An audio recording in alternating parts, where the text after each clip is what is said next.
नमस्ते दोस्तों, मेरा नाम है चारू चौधरी।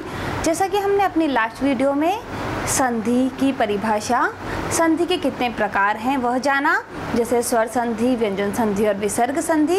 और हमने अपनी लास्ट वीडियो में डिटेल में समझा कि स्वर संधि के जो भेद हैं उसमें दीर्घ स्वर संधि और वृद्धि संधि और गुण संधि के बारे में हम पढ़ चुके हैं। अब जो हम पढ़ेंगे वह है यण संधि और अयाधि संधि। तो सबसे पहले हम पढ़ते हैं यण संधि के बारे में।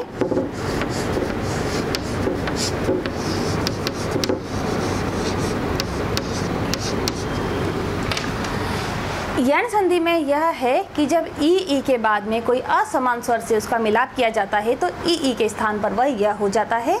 और उसी प्रकार ऊ और बड़े ऊ के साथ में अगर किसी असमान स्वर का मिलाप किया जाता है तो वह हो जाता है। और री के साथ किसी असमान या विजातीय जो स्वर है उसका मिलाप किया जाता है तो वह र में बदल जाता है। तो किस तरीके से ये बदलता है मैं आपको कुछ एग्जाम्पल से समझाऊंगी।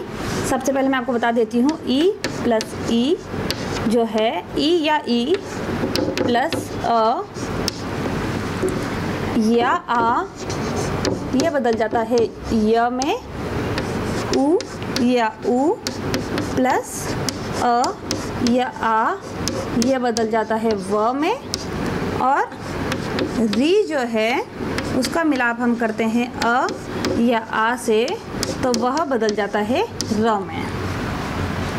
अब मैं आपको एग्जाम्पल्स के साथ समझाती हूँ किस तरीके से यह जो है वर्क करता है। जैसे सबसे पहला एग्जाम्पल मैं आपको बताती हूँ, ई का मिलाप अगर अ या आ से करते हैं तो किस तरीके से यह य में बदलता है। जैसे यदि प्लस अपि, ये हो जाएगा यद्यपि।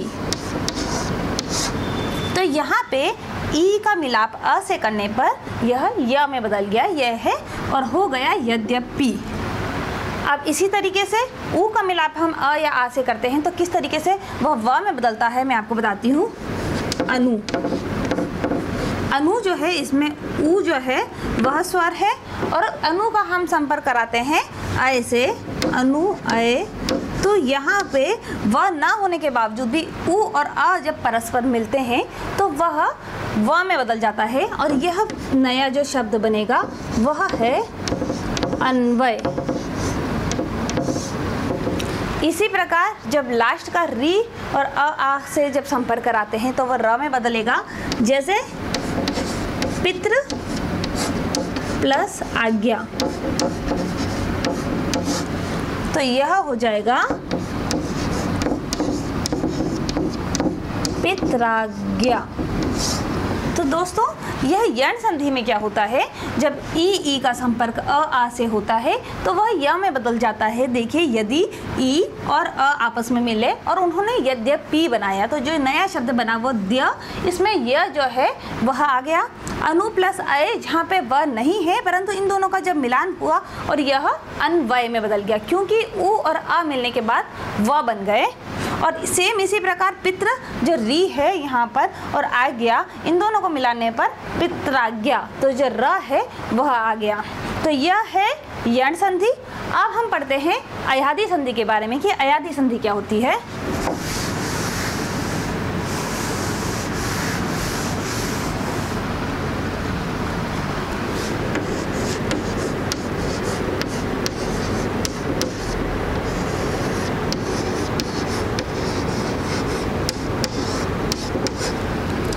अयाधि संधि में ये होता है, ए के बाद अगर कोई स्वर आता है तो वह आय में बदल जाता है।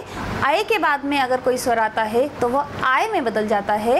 और जब ओ के बाद अ आता है तो वह अव में बदल जाता है। और औ के बाद में अगर अ आता है तो वह आव में बदल जाता है। किस तरीके से बदलता है मैं आपको बताती हूँ। सबसे पहले मैं एग्जाम्पल आपको बता देती हूँ। जैसे कि ये ए है, ए का संपर्क हम कराते हैं अगर अ से तो यह हो जाता है अय। अब मैं आपको एक एग्जाम्पल देके समझाती हूँ। जैसे ने प्लस अन, यहाँ पे ए है और अन, यहाँ पे ए का संपर्क अ से कराया और यह हो जाएगा नयन।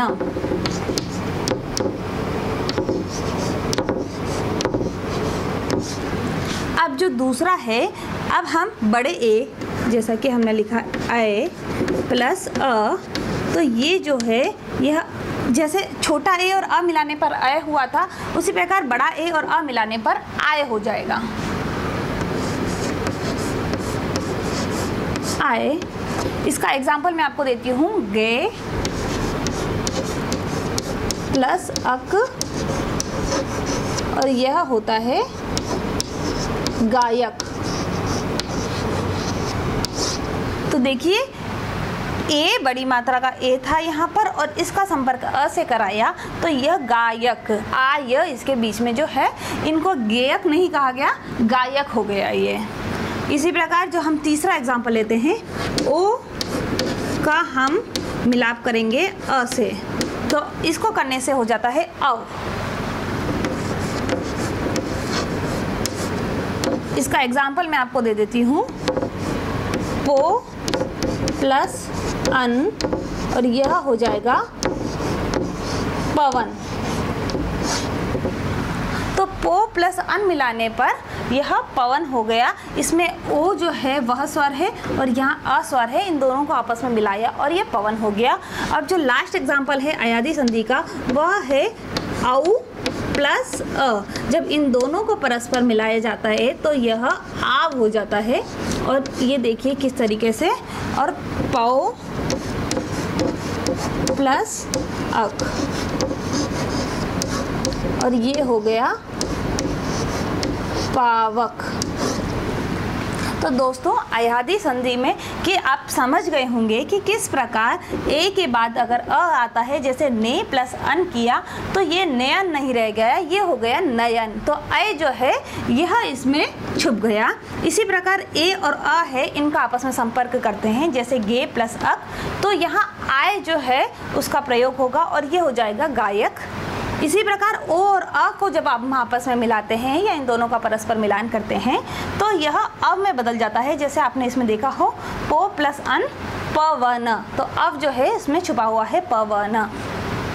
औ और अ को हम आपस में मिलाते हैं तो यह आव में बदल जाता है, जैसा कि आपने एग्जाम्पल में देखा पौ प्लस अक पावक। तो यह है अयादी संधि। और इस प्रकार हमने जो हमारे दीर्घ स्वर संधि है उसका जो पूरा दीर्घ स्वर संधि, वृद्धि स्वर संधि, गुण स्वर संधि, यण स्वर संधि और अयादी स्वर संधि जो है इसको पूरी अच्छी तरीके से समझ लिया है। अब हम जो अपनी नेक्स्ट वीडियो है उसमें व्यंजन संधि के बारे में समझेंगे। धन्यवाद।